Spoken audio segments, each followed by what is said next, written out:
Nexxlegacy. Mr. Heller on the Outlaw Culture Radio right about now. Mr. Heller, how are you? Hey, man, how you doing? I'm blessed. I'm glad you're here on a Friday night.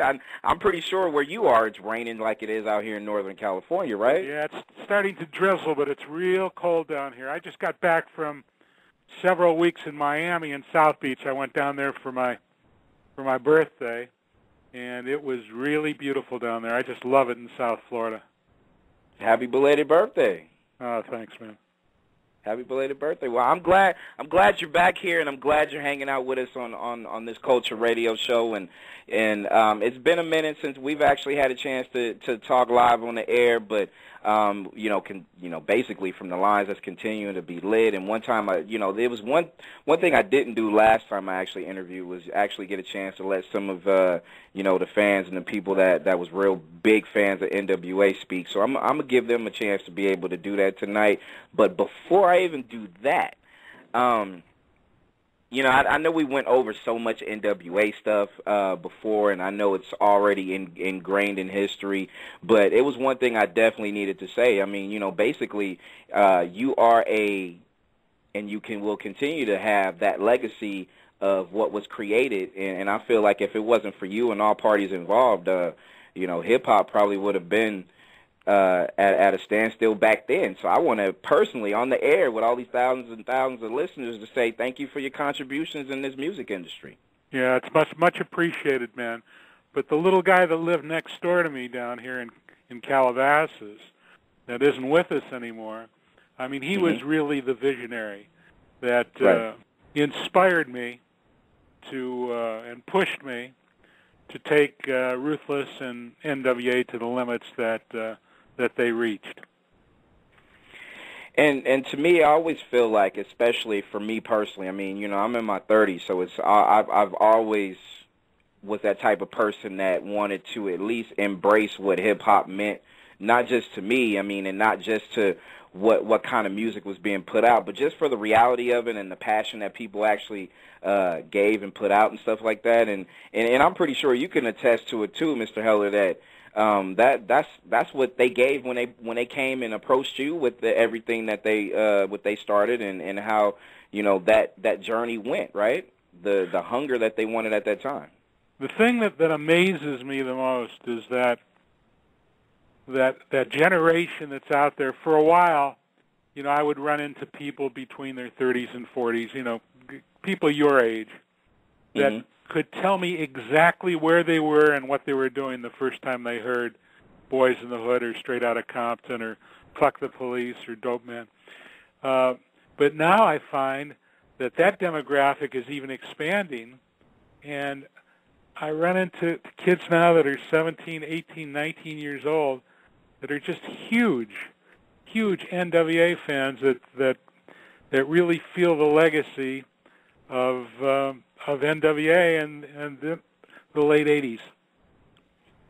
And I think too, Mr. Heller, and we're here live on Outlaw Culture Radio with Jerry Heller, that I think personally, to me, when it comes to legacy and the legacy that was left when it comes, especially with music, because music, as we know, we're going to get into just some of the current state and, the problems that I feel like we're having now. Like, I always feel if people will remember, like you said, the date, the time, where you were, what you had on, what you were eating when you were listening to those songs you said, that will always be remembered. And just for the simple fact that you mentioned that there's 17, 18-year-olds that embraced it and will continue to embrace it, to me, I think that's what defines the legacy, right? Yeah, I think that the impact you have on people certainly is one of the important facets of a legacy that just will never be erased by the passage of time. And that's what, to me, I feel that we're lacking right now when it comes to the music industry. And I'm just going to keep it 110%, Mr. Heller, that it's a problem right now when it comes to just the current state of hip hop, because I'm looking, and I'm trying to give every single thing out there a chance as far as an open ear. And I respect everybody trying to get money at the end of the day, and I understand that people, you know, they have their own particular mission, and my mission doesn't have to be just like theirs. But when it comes to just the core hip-hop values that's lacking right now, I mean, what's your opinion on just hip-hop in general right now? First of all, from now on, why don't you just call me Jerry? We're old friends already, you know. So we've talked several times. So let's just keep it a little more casual. But you got it. I think that what's happened is, you know, when we started NWA and when we started Ruthless Records, the business model. Of course, we didn't even know what a business model was at that time, but the business model called for a very, very minor investment of money into making music. And when you had guys that were making records in their mother's garages with, you know, those little Casios that you could buy at Toys R Us, right? You know, it just got to the point where, you know, actually the tape would cost more than the studio investment itself. So when if you did something that you didn't like, you just erased it and just you know, just recorded over it. So when you're doing something like that, I think that is part of what I call the economic integrity of hip hop and of gangster rap. You know, that's part of the culture, part of that business model, if you will. And when you start having a Snoop Dogg record that costs as much as a Whitney Houston record or a Mary J. Blige record, and a video that costs more than Dennis Hopper and Jack Nicholson spent on the whole movie of Easy Rider, I think that defeats, you know, what I felt was not only the economic integrity, but the purity and street and realness, rawness of gangster rap in 1987. Because if memory serves me correct, I don't think there was an NWA video that was a super big budget video, right? It was pretty much just, you know, straight to the point, right? Yeah, most of the videos we did were basically low budget videos. We did do one video, I think it was for We Want Easy, that Robert Townsend produced and directed with a guy named Kevin Swain, that maybe cost $100,000, which was a sizable investment at that time. But most of our videos were down, you know, in the, you know, $10,000, $15,000, $20,000 range. And one of the most important things in that established the credibility of NWA was when MTV came out and banned Straight Outta Compton. I think we probably sold 500,000 records the next day. So, and those were the days when MTV wasn't, you know, talking about Kim Kardashian and and they were more or less still trying to find their way when it comes to hip hop. Yeah, it was music television, and it was meaningful and it meant something. But when they banned Straight Outta Compton, that was a meaningful milestone, and we were so proud of that they would ban our video. That it was really something for everyone at Ruthless Records.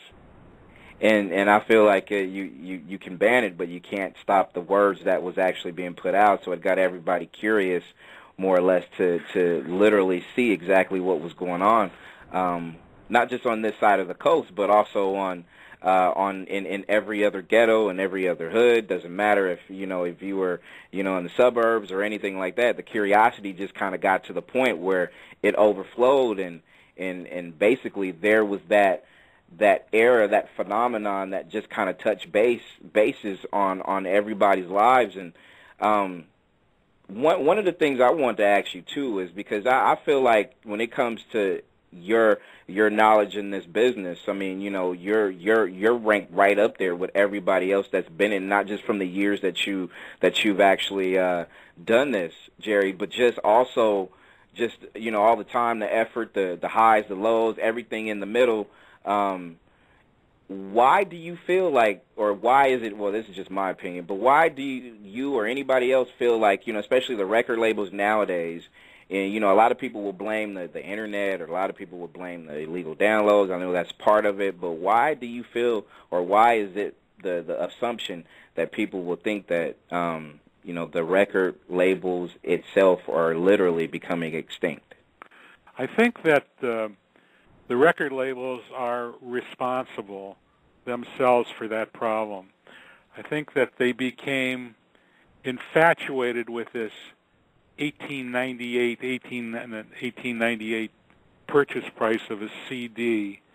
Mm-hmm. And, you know, when you have a record, a CD that costs that much money, and a young person, someone 8, 9, 10 years old, has to, you know, save up their allowance for 6 weeks to buy a record, that record better be a real good record. And absolutely. And the genre itself, I mean, look, rap music is rap music. Mm-hmm. In those days, it was people talking to beats, basically other people's beats, other people's music, like George Clinton, for example. And right. Most of these rappers weren't really musicians. Besides the fact that Yola could play a little drums, I mean, nobody at Ruthless was really a musician. So put that along with the advent of the CD, because remember in those days it was cassettes. And, you know, a CD, the physical structure of a CD allowed you to put 19, 20, 21 songs on a CD where, you know, in the older days of the music business, you could only put 10, 11, 12 songs on vinyl and still keep the fidelity. When fidelity means something, I mean, now kids think it's great to listen to a record over their phones or iPods or something. I mean, you know, in those days, I mean, the fidelity and the quality of the music really meant something. So you bring all those factors together along with the greed of the major labels, and the fact that these are not basically musicians. So you have someone like that I consider one of the better of the young rappers. I mean, he's not that young anymore, but like Game, okay? So he comes along and he has a CD with 19 or 20 cuts on it, and only 2 of the cuts are really worthy of listening to, and he's one of the better of the younger rappers. And, you know, what kid in his right mind is going to pay $18.98 or even $15.98 or $12.98? So what are they going to do? Along comes Steve Jobs, you know, down just a little south of you guys down there in Silicon Valley, and he starts iTunes, and you can buy, you know, a CD, I mean, a single for 99 cents or $1.29 or I think it was 99 in those days. Yep. And it sort of takes the fun out of listening to a story. Now, remember, the really great gangster rap groups, and to me there's only 2. Politically, it was Public Enemy. Sociologically, it was NWA. So they had, I think that Straight Outta Compton had 19 cuts, okay? Of those 19 cuts, all 19 cuts were produced by Dr. Dre. Straight Outta Compton told a story. It had continuity. One song led into another song. One rap led into another rap. And the same thing with Public Enemy. Now, you know, as much as I love West Coast and I love NWA, you know, I got to feel that politically, you know, Public Enemy certainly was an important important factor. They just didn't have the advantage that Ruthless Records had. Ruthless Records had something that nobody else in the history of our hip-hop has ever had, and it's a guy named Andre Romel Young. And, when you have Dr. Dre producing every track that ever came out on your record label, and you have guys like Eazy-E and O'Shea Jackson and Yella and MC Ren doing the lyrics and rapping, plus with the political instability of that era, the time was just right to recreate what really was happening in San Francisco in the 60s. I mean, I'm a child of the 60s. I grew up with Jack Kennedy. I grew up with Teddy and Bobby Kennedy. I grew up with a president who was a crook, with an unpopular war in Vietnam. I mean, I grew up with, I'm not talking about the Kennedys, of course. I'm talking about Richard Nixon. But I grew up with an unpopular war in Vietnam, with the student radicals, Mario Salvo at the University of California at Berkeley, with the Weathermen, the SDS, the Diggers, and of course, you got to give credit where credit is due, and the influences in that era were the Rolling Stones and artists like Gil Scott-Heron and the Black Panthers. Right. So when you have those kind of influences recreated again by Public Enemy and NWA, a generation later, it just was, the time was right. Hip-hop has been there a long time. Hip-hop isn't just music. Absolutely. Hip-hop is graffiti art. Another San Francisco native, Jeffrey Chang, wrote a book called Can't Stop the Music, which I feel is the definitive. It's the definitive book on hip-hop. My book tells great stories, and it's great, and I love it, and I'm proud of it, and it's a testament to Eric Wright. But Jeffrey Chang. I teach college at UCLA, and I teach a couple of courses. I teach the Hip Hop Nation from Kingston to Compton. I teach the history of rock and roll at UCLA, and I use Jeffrey Chang's book as a textbook, along with Don Passman's book, All You Need to Know About the Music Business, and my book, Ruthless.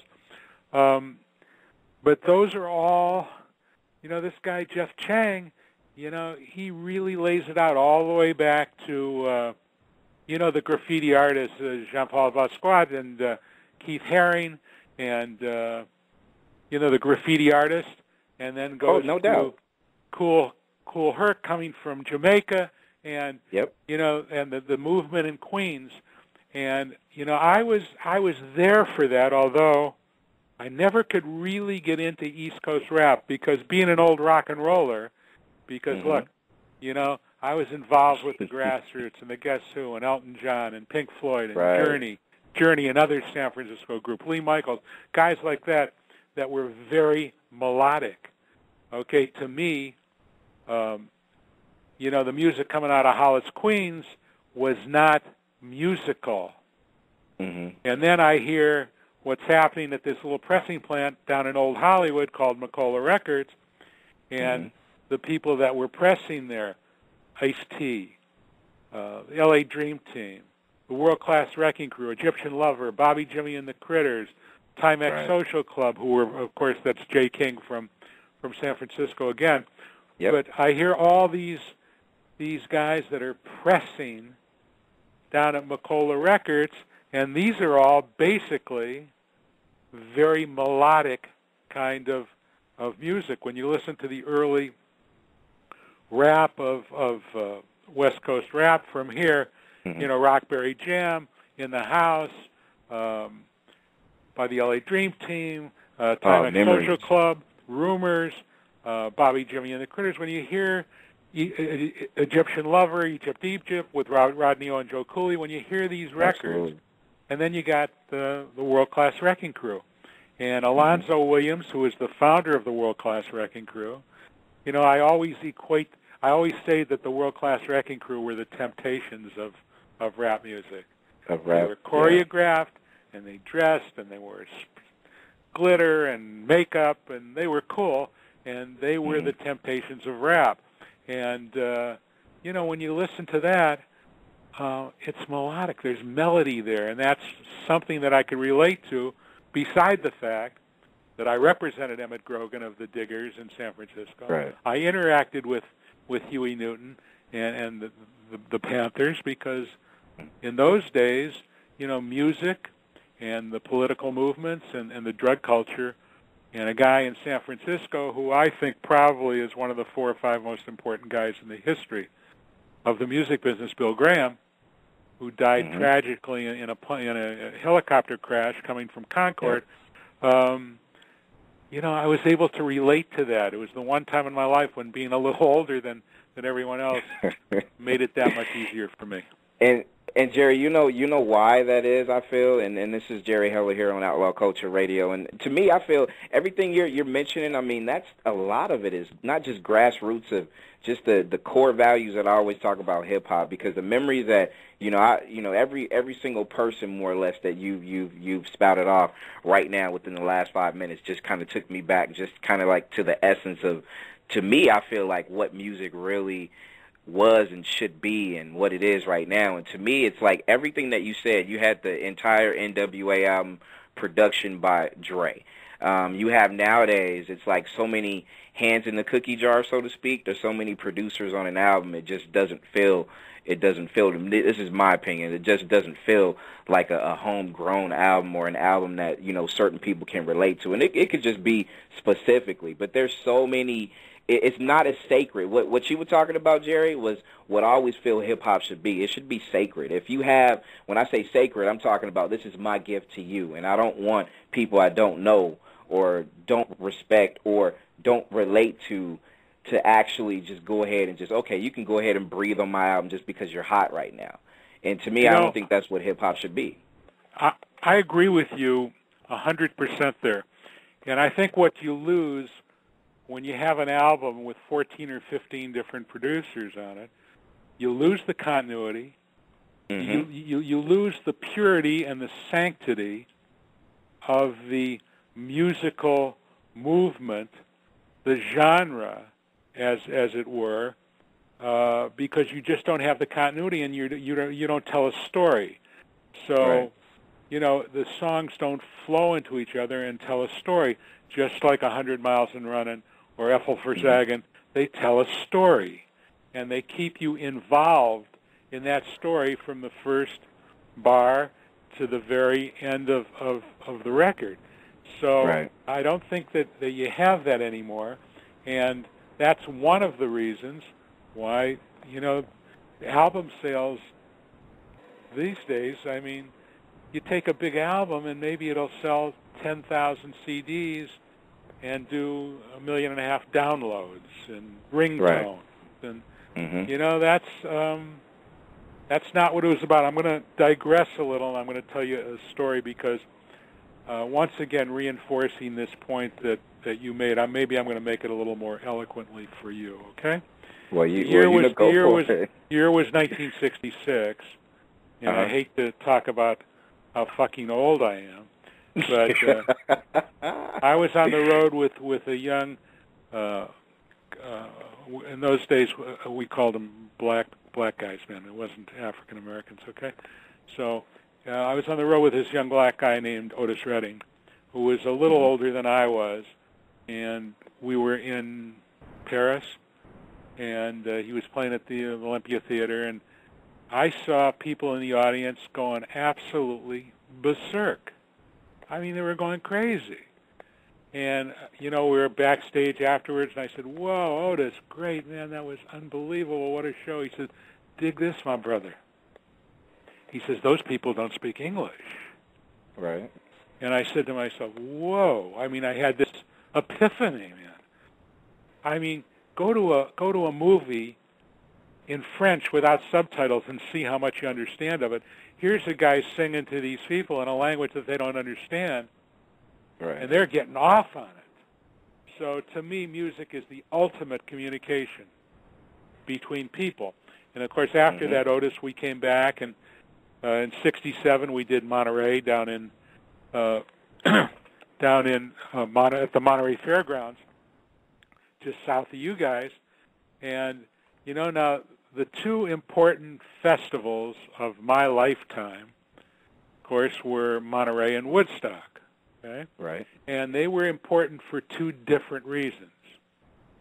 Monterey, first of all, Woodstock, you're talking about 500,000 people, and you're talking about the greatest rock and roll acts in history.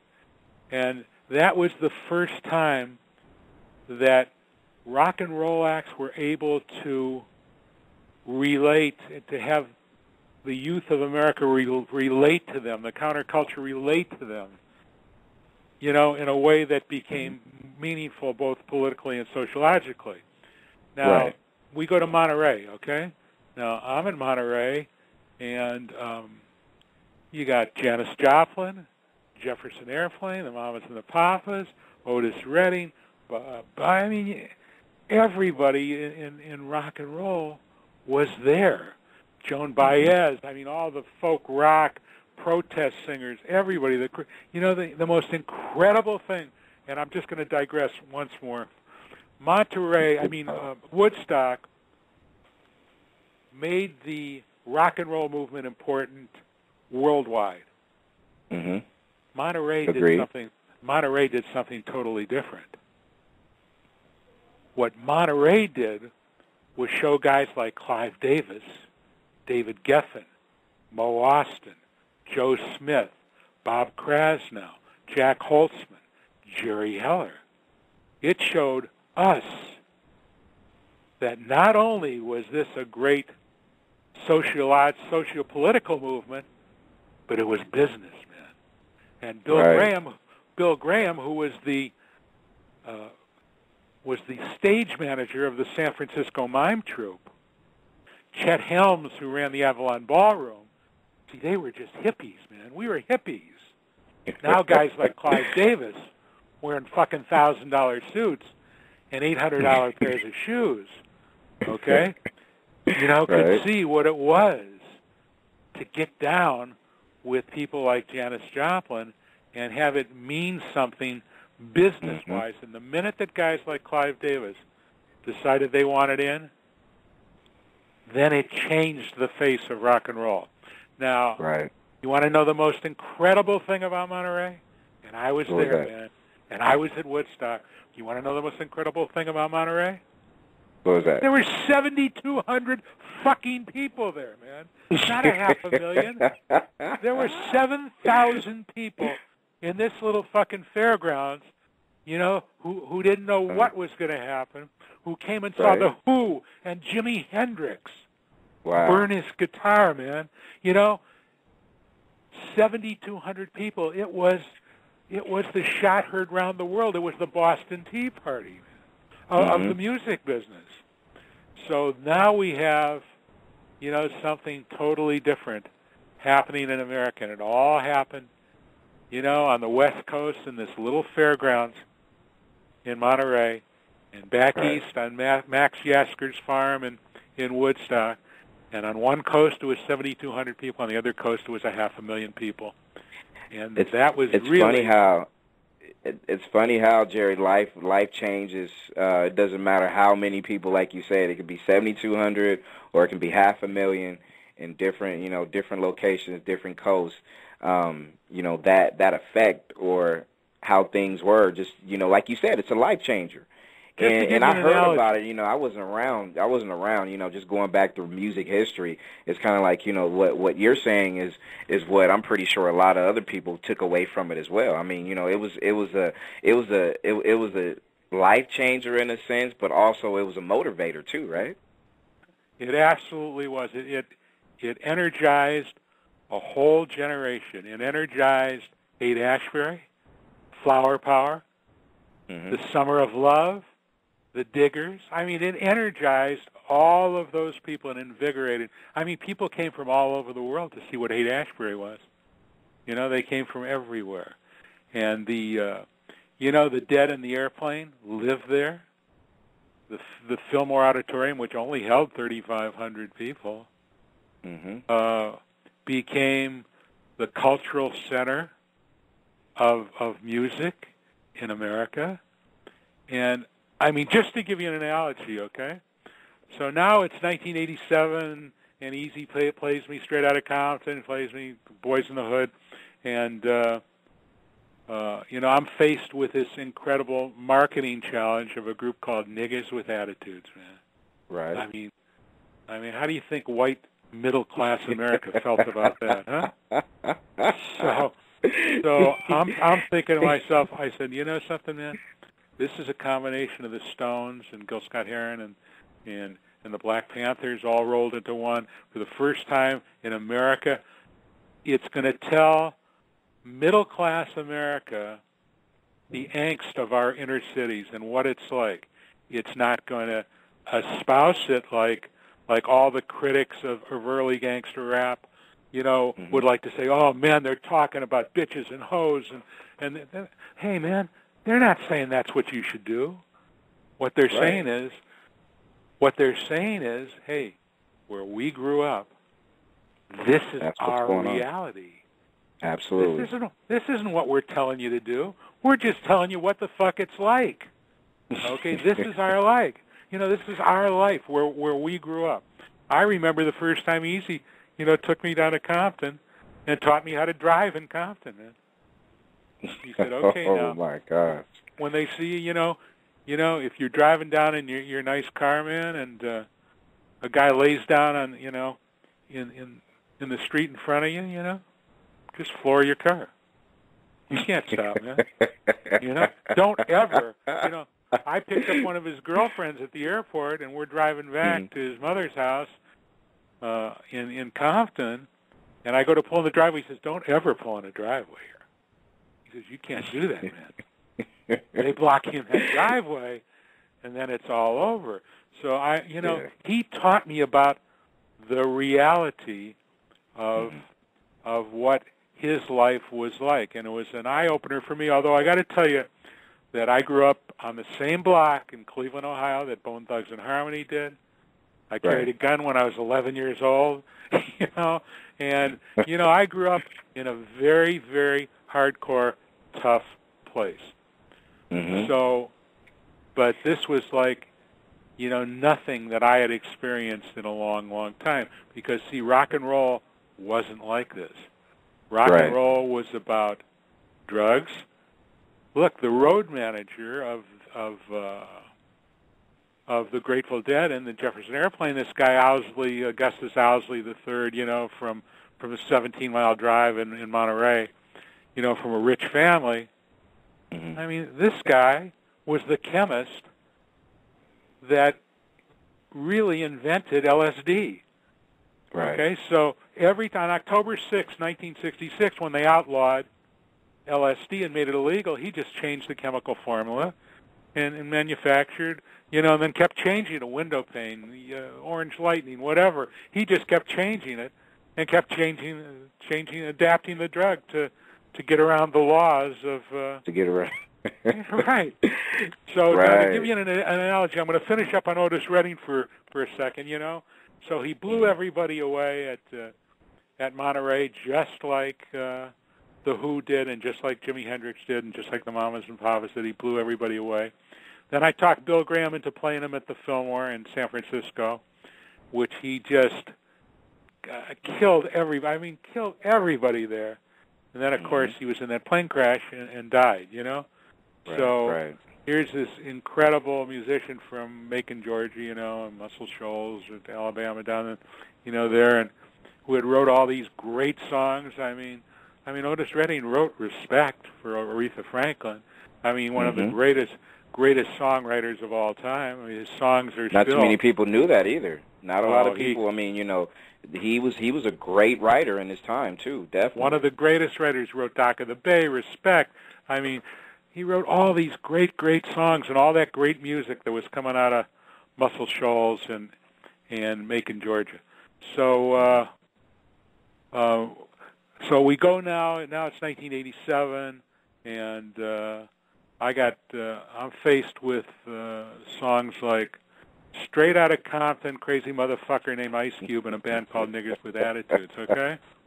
Or one that starts off, what the fuck is up, who the fuck is he, coming on the mic is Easy Motherfucking E, okay? And there's only one station in America with the balls to play that music. That's a little 5,000 watt station at the top of Alvarado Street in downtown Los Angeles.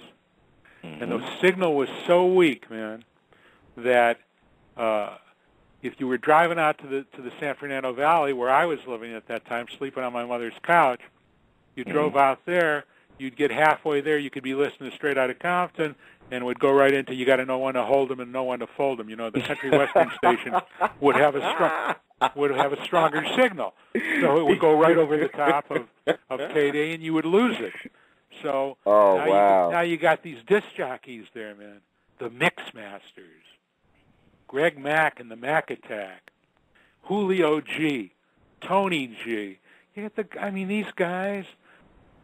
I say that along with 4 or 5 other factors, here's a station, man, that's the only station in America playing gangster rap. Hey, man, every night when I go to bed, I think about my friends Julio G and Tony G and Greg Mack, and think about the contribution that they made to the music business as we've known it since 1986.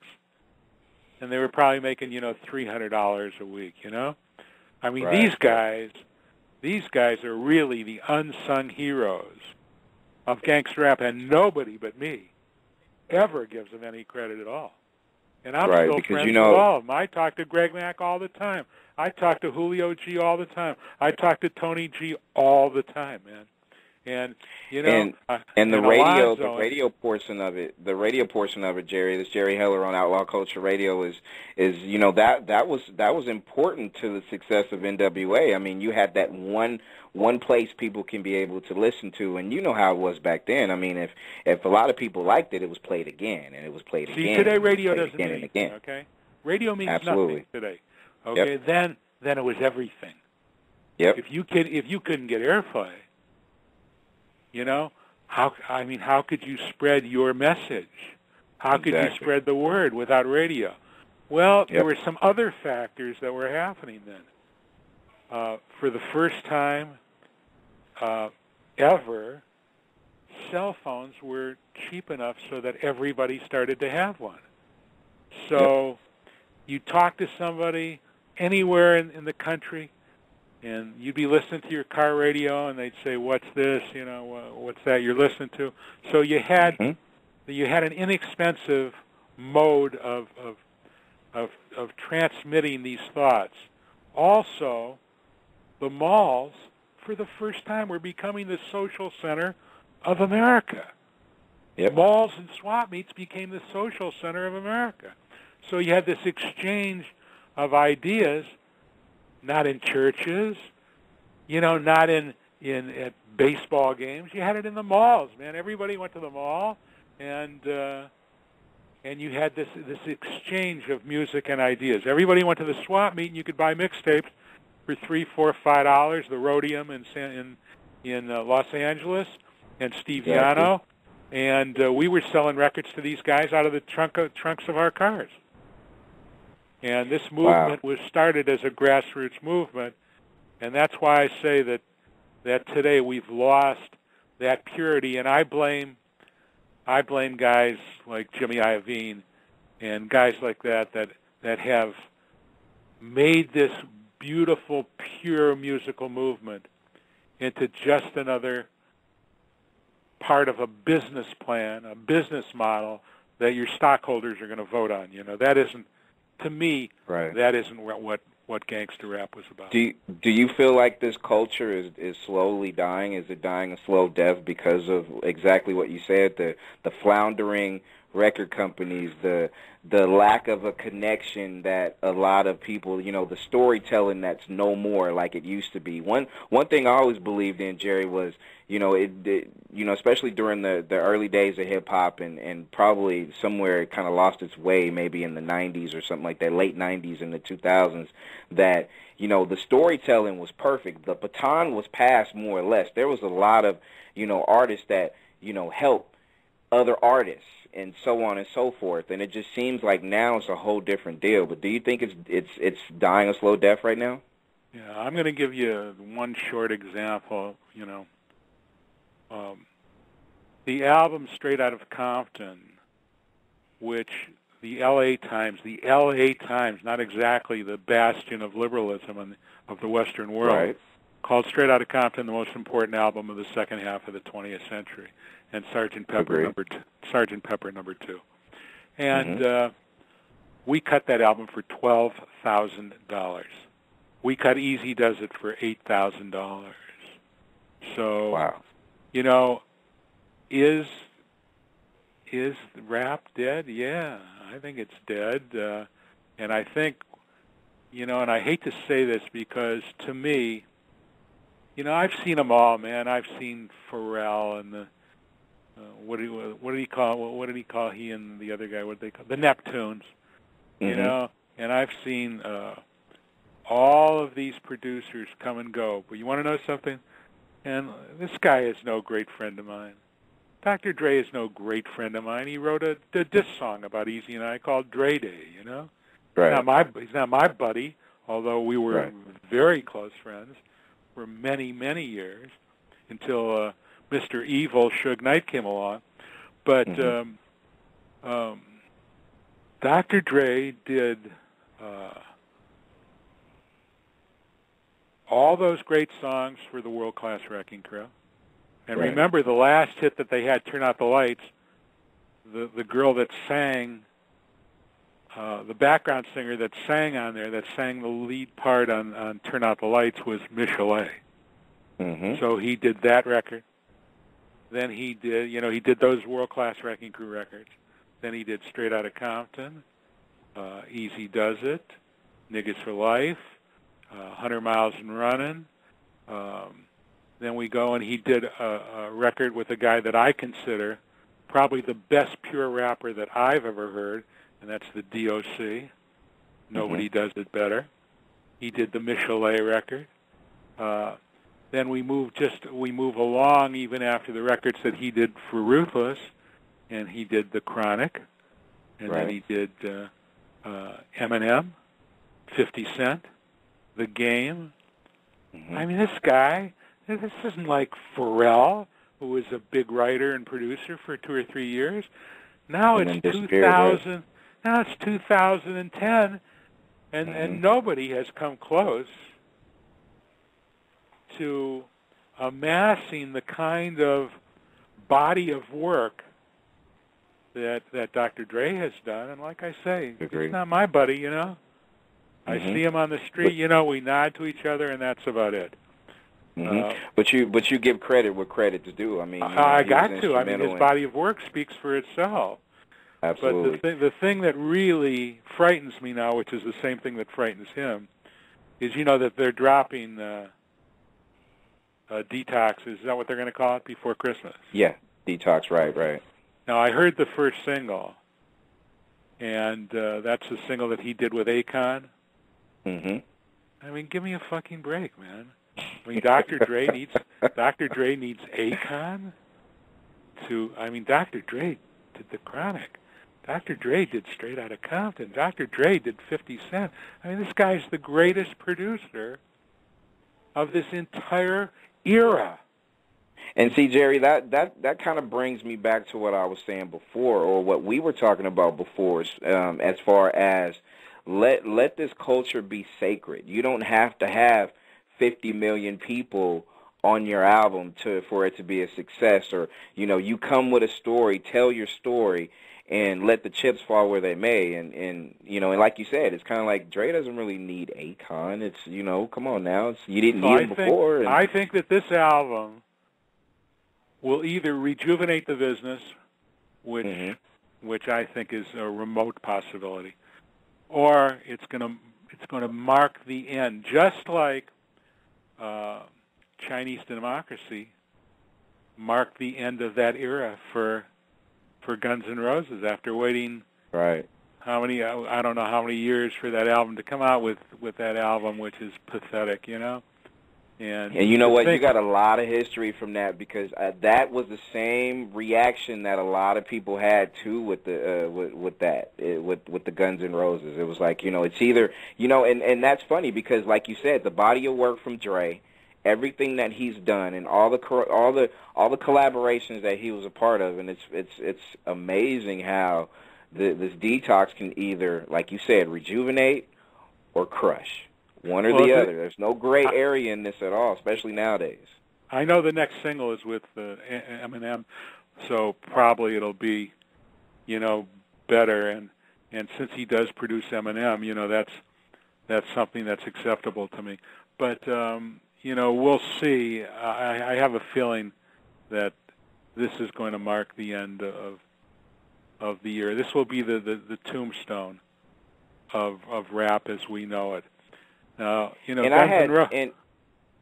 N' Roses, Appetite for Destruction is one of the great albums of all time, 26 million copies. It's the biggest first album in history, unless maybe that Alanis Morissette or something passed it. But, that's a big record. And, I used... for me, I said to myself, because I knew that NWA had the music, there was no question about it in my mind. I recognized that. My challenge became a marketing challenge. How do you market a group called NWA, Niggas with Attitudes? How do you market them to middle-class America, How do you get people in Kansas, Minneapolis, Nebraska, Minnesota? How do you get those people to listen to Straight Outta Compton? And I said to myself, who are the really cutting-edge hip people in America today? And to me, outside of the swap meet kids, I didn't have to worry about the swap meet kids because NWA had those automatically. Okay? Right. They owned the swap meets. Okay? But to get the rest of America, I said, what do I have to do? Here's my challenge here. And I said, you know something, man? Anybody that'll buy a Metallica record, anybody that'll buy a Suicidal Tendencies record, anybody that'll buy a Guns N' Roses record is going to buy an NWA record. Right. Okay, so, that's the audience that I shot for. And, who were the guys that were listening to that? The surfers and skateboarders in Huntington Beach. Right. The guys with the big boom boxes on the backs of their trucks, man. They're the guys that were listening to those records.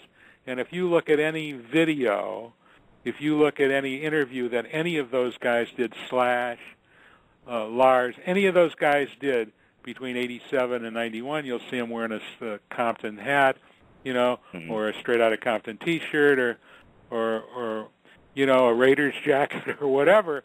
So, obviously, the minute that they said that NWA was cool, it wasn't just me saying they were cool. Then they put their stamp of approval on NWA, and then all their audiences thought, okay, we got to check this out. And once they check it out, that's all you can ask for. Once you get someone to check it out, then the music has to stand on its own. Absolutely. It's Jerry Heller here on Outlaw Culture Radio. And before I actually start opening the lines up, which there's a lot of people on the line right now, one question that I do have for you is, and to me, I think you said a lot. As far as not just the history itself, but also just, a lot of people, and I had a recent interview with Vinny from Naughty by Nature, and he was like, well, the kids need their era of hip hop. This is their era. Let them have their era, and let them go ahead and embrace what they got going on right now. And my whole deal is this. To me, after thinking about it, and to me, I think, the 80s was an era for us, the 90s was, the 2000s, and so on and so forth. My whole deal is, to me, as long as people keep it honest and keep it real, then I don't have a problem at all. But now, with, like you said, the super big budgets and the people that, claim they have these cars and this jewelry and stuff like that, it's just more fantasy than reality, and I just lost complete touch with that as well. So my whole deal is, do you feel like, especially nowadays, because I feel like, of course, Jerry Heller, wealth of knowledge, do you feel like the not just the rap game, but just in general, there's too many hands in the cookie jar, there's too many rappers, there's too many R&B singers, there's too many of this and that? Well, I mean, you got to look at the genre itself. First of all, the genre itself is people talking to music. So we're not talking about Marvin Gaye here. We're not talking about Jackie Wilson. We're not talking about the Supremes or the Four Tops or Stevie Wonder or Michael Jackson. We're talking about people talking to music. So that in itself makes the genre accessible to anyone. Mm-hmm. So, you know, while NWA and Public Enemy and groups like that are poets, you know, I've always said that O'Shea was the poet laureate of the rap generation, just like KRS-One. Right. And, you know, Easy used to say that, you know, he conceptualized, Dre musicalized, Cube verbalized, and I financialized, and that was NWA. But you're talking about the people that NWA talked about and Public Enemy talked about. They were talking about it from a third-person point of view because, you know, when crack came to our inner cities, you know, when these guys like Freeway Rick and Ricardo Crockett and, you know, all these guys brought crack to our inner cities and the Iran-Contra and you know, all that foolishness, these guys were 11 years old, 12 years old, 13. Right. Easy was 13 years old. So obviously they were too young to have been a part of that. But so now they're talking about it. They're the audio documentarians of that era. So along comes Suge Knight, and all of a sudden the people that we're talking about, the perpetrators, became the rappers. Anybody that had a couple of bucks from banging or dealing or however they got it, you know, anybody that did that could now be in the music business because it didn't cost anything to make a record, a couple $100, and nobody was playing the records anyhow, so you didn't have to use the traditional avenues of breaking a record that Elton John did or the Rolling Stones did or Journey or Styx or REO Speedwagon or Van Morrison or Marvin Gaye or people like that. So it's accessible to everybody. And like I say, the people that NWA and Public Enemy talked about now became the rappers.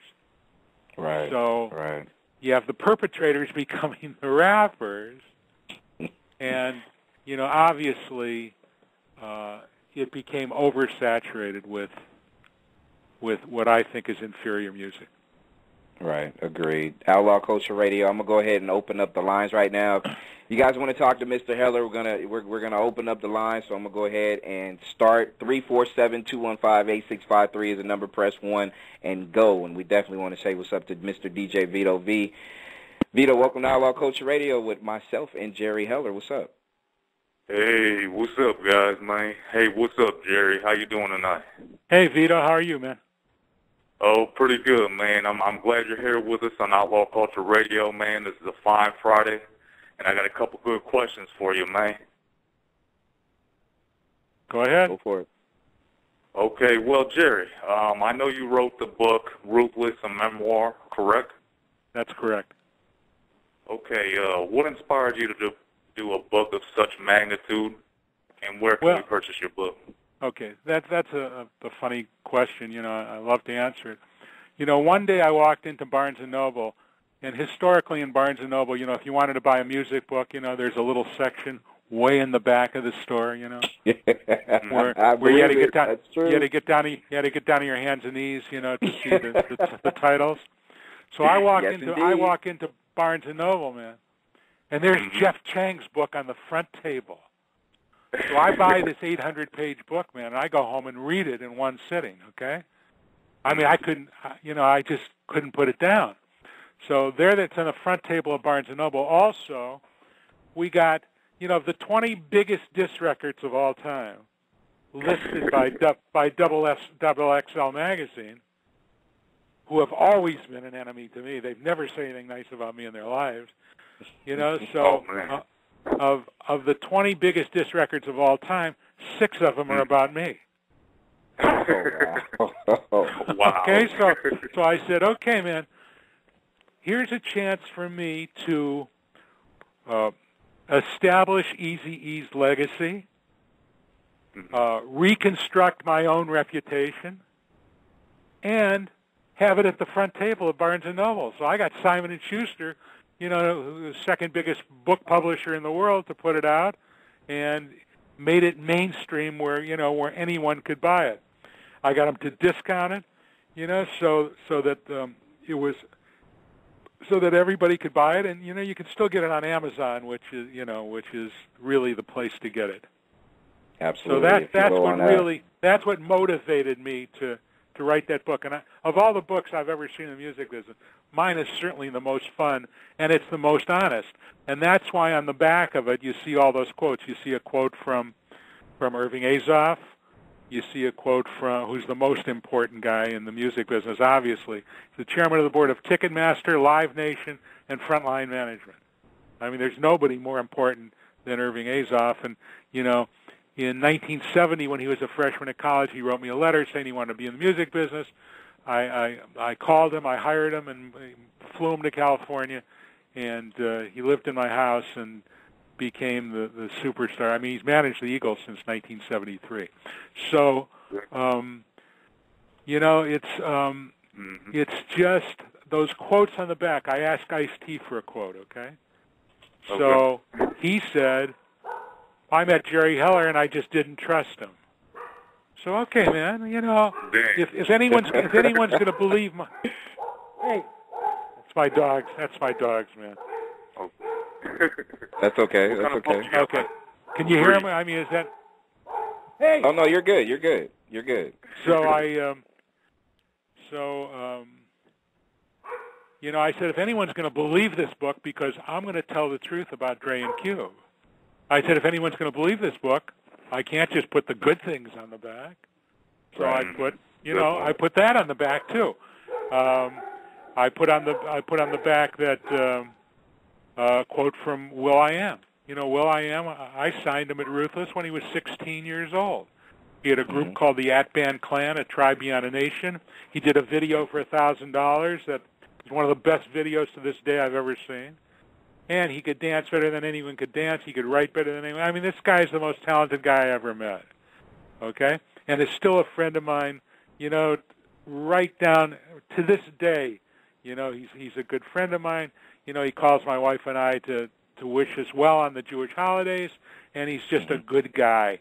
And he's an incredible star. Well, he put down, without Jerry Heller, I got to thank him. I never would have learned about the business. He taught me how to protect myself, this and that. So I wrote good things and bad things. And then there was a quote I put down there.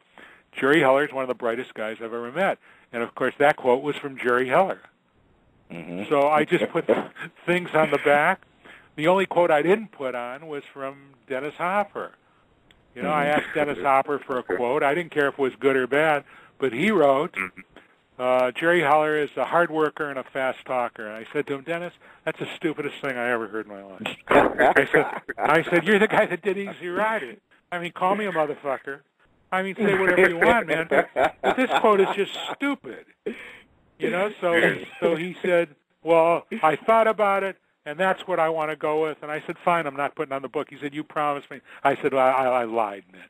I'm not putting on the book because it's just stupid and it's going to make you look stupid. And, of course, Dennis has passed away and was really of my generation. I mean, Dennis Hopper, Easy Rider. I mean, give me a break. He was the man. So, I know that, I went around in circles for you, but that's the answer to your question.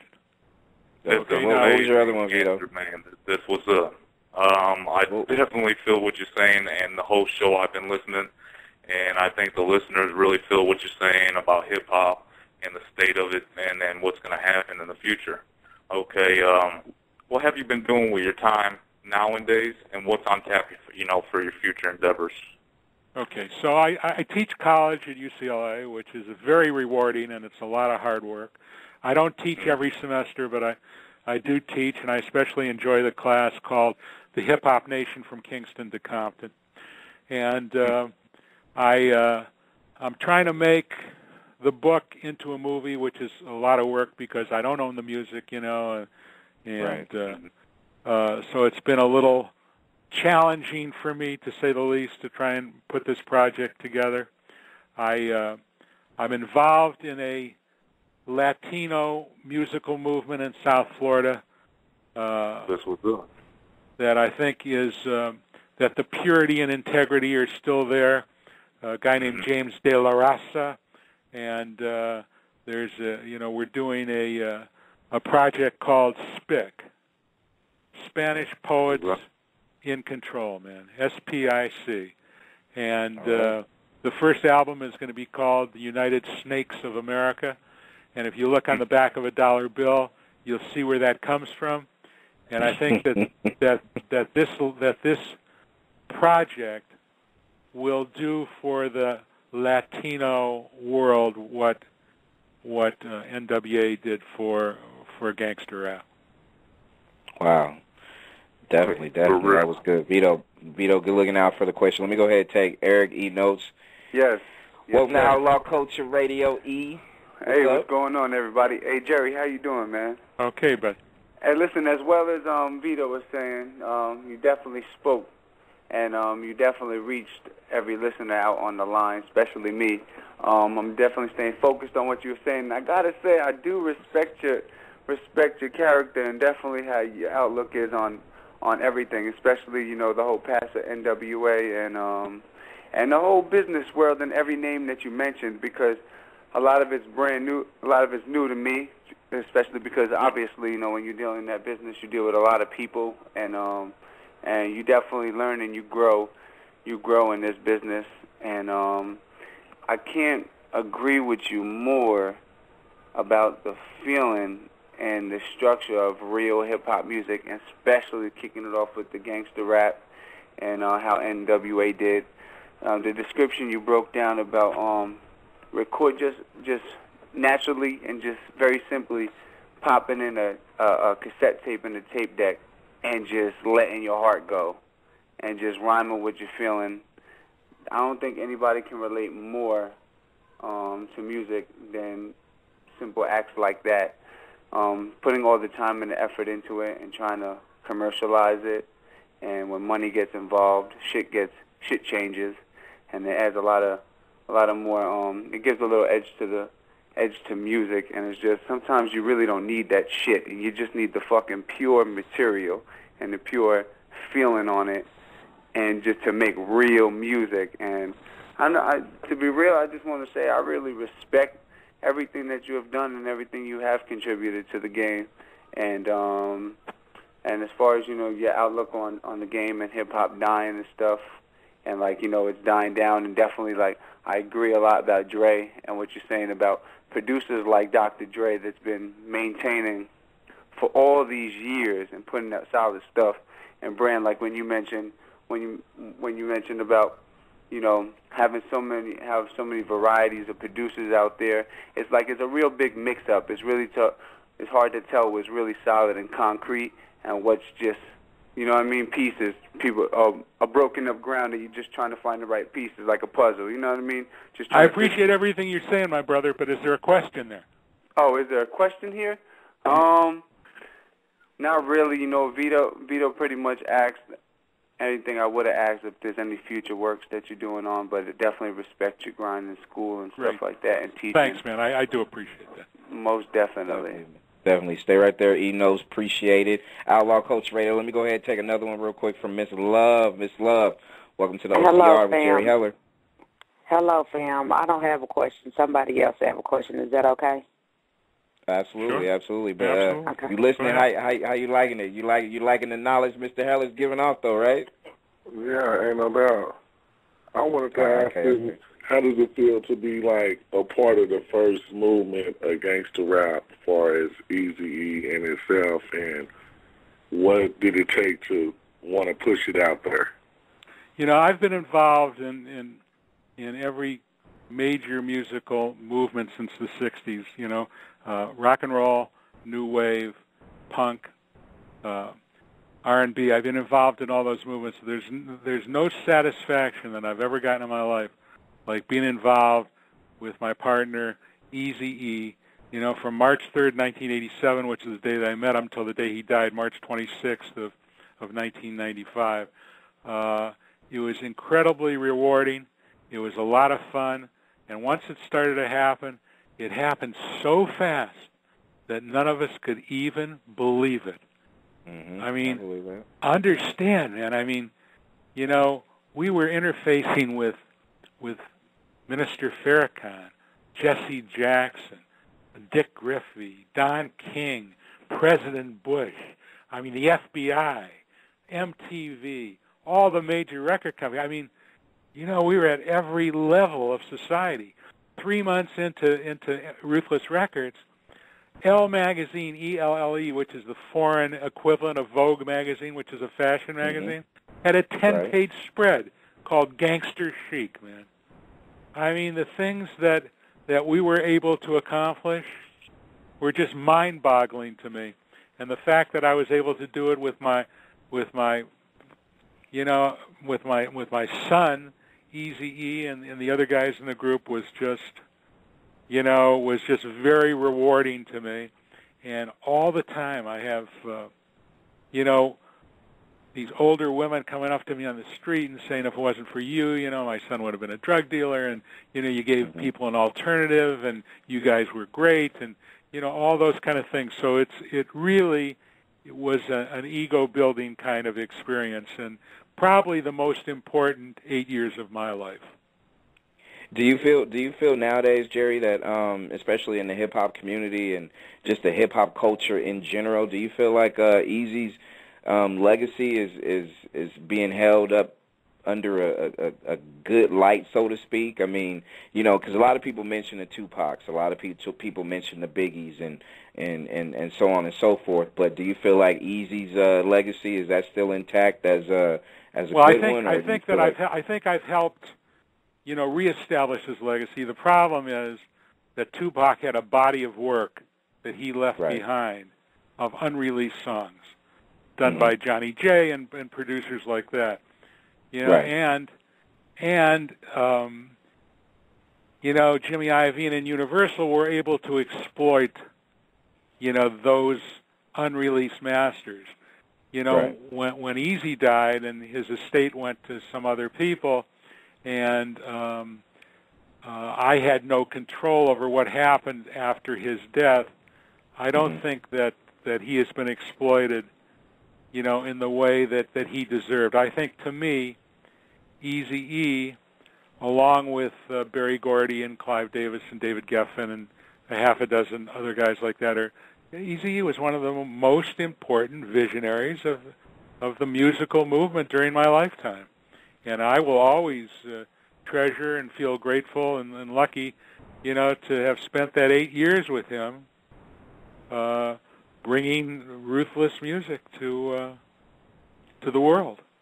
I agree. I've always thought that about Eazy, as far as what he was able to bring, to the table. Not just from urban kids like myself that grew up living, not living that lifestyle, but being around that lifestyle. And to me, he just brought it full circle. Well, you guys did, of course, but I'm saying, for it to be exactly like you said, Jerry, like poets coming out, like, I understand that because I saw that right down the street, or I saw that a block and a half away. So it made perfect sense. And to me, I think that's something that I feel personally, Jerry, like, there needs to be, the day of his passing or his birthday or something, like, something in the hip-hop community needs to be done more to honor this man's legacy and stuff like that, too, on a lot of different occasions.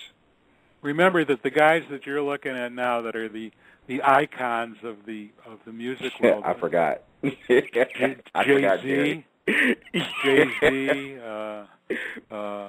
Puff Daddy. Right. I mean, these guys were, Puff Daddy was a junior A&R guy at Uptown Records, when Ruthless was really in its heyday. So, I mean, he paved the way for, all these guys that have made fortunes in merchandising and absolutely, and other things other than music, that are music related. He paved the way for that, and Boys in the Hood was the first important inner city black movie. Before that, there was a saying in Hollywood that that a black movie couldn't do over $35 million. Well, of course, Boys in the Hood, and surpassed that, absolutely. Yeah, right. Absolutely. Absolutely. I'm gonna take one more. I give John Singleton credit for that. Absolutely. I'm gonna take one more call. I'm gonna take this one from Cuz from the Lou. Welcome to Outlaw Culture Radio with Jerry Heller. Hey, appreciate it. It's an honor and a pleasure to speak to you, Jerry. Thank you. I have a couple of questions. One question is, since you've been around, you're one of the unsung heroes in the business, and you deserve a lot of credit.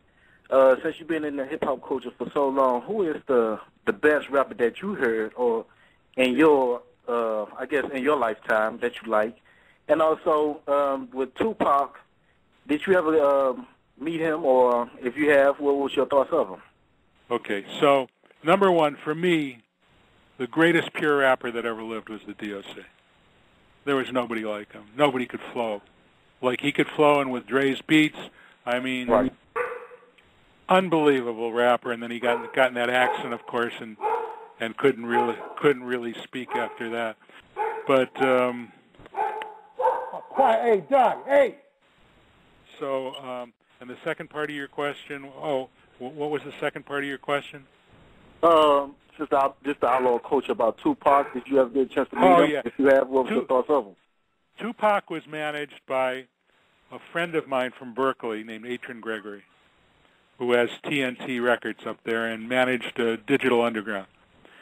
Tupac was a dancer with Digital Underground and was a very close friend of Eazy's and myself. So, the rappers that we really respected up there, we loved Too Short, and we loved Tupac. I think Tupac was different from the NWA guys in the respect that, both his parents were Panthers, man. So he came from his rage. That rage inside of him was legitimate. He wasn't making that up. That's what he grew up with. That's what he felt. That's what he believed. And he was a great poet. He was an incredible, charismatic figure. I had lunch with him. I was wandering through the Century City Mall maybe 2 weeks before he was murdered. And I was wandering through the mall, and he was sitting having lunch with some girl. He said, "Hey, Jerry," we sat down, and we talked for a couple hours.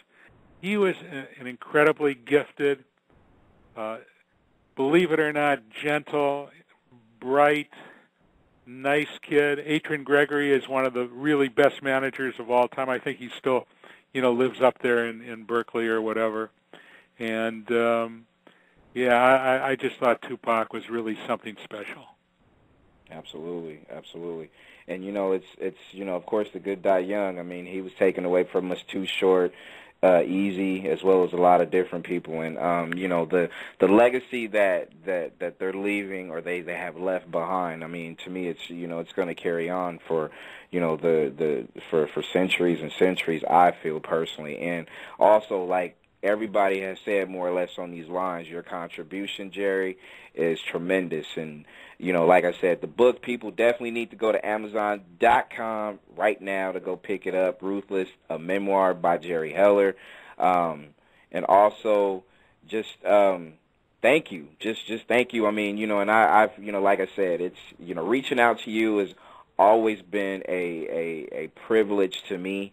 And I just hope I can continue, not just through the holidays in 2011 and for years and years, that I can be able to borrow your ear and just kind of either tell you some different things and stuff like that. But I always pay attention when I listen to you speak, because you do have a ton of history, not just hip hop history, but also every other genre that people can think of. This man has said it and done it all, and I definitely appreciate it, Jerry, from not just from a media standpoint, but also a personal standpoint. Thank you very much. Okay, let me say one thing before I go, okay?